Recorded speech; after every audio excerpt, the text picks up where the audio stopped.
Alright, welcome to Supreme Greens. Today I'm planting some seeds for some hot pepper plants. I'm doing it inside the little container thingy-majig, the propagation box or whatever they're called, and just going to do some on some rock wool. I've just put the seeds in.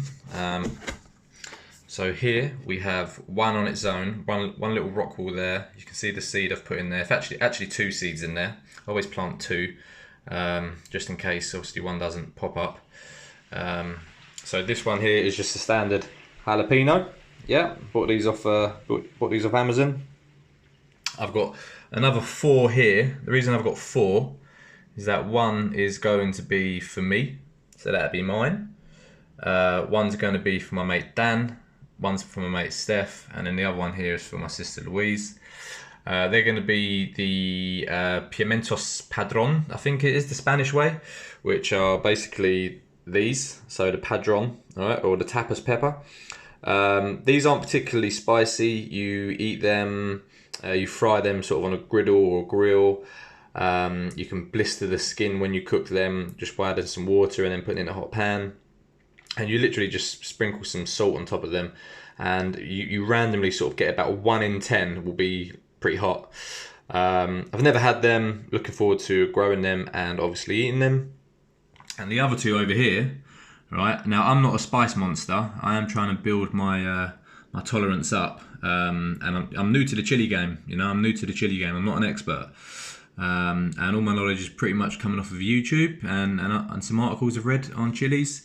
And they're actually Carolina Reaper, those 2. So I bought them from this website. I'm nothing to do with these guys, obviously, but I just bought them for a few quid. I actually think I bought them off Amazon. So I've planted them in the rock wall here. And sorry about the focus, I'm doing this on my mobile. And yeah, 7 there. I only had 7 bits of rock wall in the house. I would have planted some more otherwise. And just put a little bit of water in there, and you know, put a propagation box on top, the lid. I'm gonna have the vents closed for the first few days, and then sort of slide it open a little bit after, or a little bit less. And yeah, probably take a week or so for them to get out. I'm just leaving them in the natural light. I'm not going to try and grow them here. I do have an indoor area that I'm going to be growing them under an LED light, quite a strong LED light actually. I don't have T5s or anything like that, so I've got a decent LED light. Actually, a Mars Hydro that I've got from a friend that I'm going to be growing them in. And we'll see how they get on. I will be growing them the Kratky Method. Okay, the Kratky Method is basically the simplest form of hydroponics. You might want to check out Dr. Kratky. Okay, so it's Kratky. He's a brilliant guy. He's actually got a YouTube channel, and I think if you Google Kratky's Garden, you can see the stuff that he does, and he explains the whole Kratky method and how he came up with it. But it's basically, you know, self-watering hydroponics that you can do in anything. And actually, the other day, I planted these cherry tomatoes, and this is my cheap form of Kratky method. So I've got a couple of cherry tomato seeds. I've put them in a rock wall. Shortly, the seeds are going to be coming out the bottom here. But inside is just water. I haven't even put nutrients in there yet. And then so I've cut the bottle upside down. As you can see, I've put it in there. And as you put this piece inside the rest of the bottle, the rock wall there should just slightly touch the water. All right, so it's going to grow 2 sets of roots. You're normally supposed to put pebbles around this, or the clay. We'll be doing that. Most people do it with little baskets and the gallon buckets. I just did this for you know, for shits and giggles the other day, for a bit of fun, to see what happens. And then you cover it in foil. That's loosely wrapped because I was just looking at it. But you have it wrapped up so you don't let oxygen come and penetrate light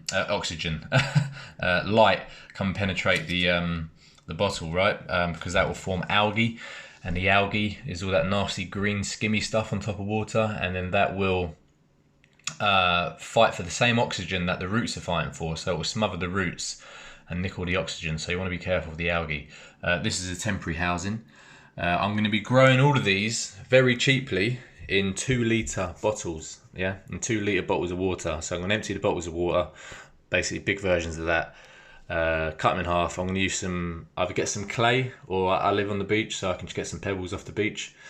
And that's that. And also, just quickly, these seeds here, I had some chilies the other night, fried them up, lovely. This is from a jalapeno, so I'm just saving the seeds and just drying them out. And this is from, I forget the name of this one, begins with P anyway. A mild red chili it was. So I've got some seeds there. So I'll probably be replanting these at some stage. Oh, drop the phone. Just to go through it. Well, anyway, this is me today, Anthony, Supreme Greens, and this is just day one. Nothing too exciting, but you'll see them in a week or two and see how they get on.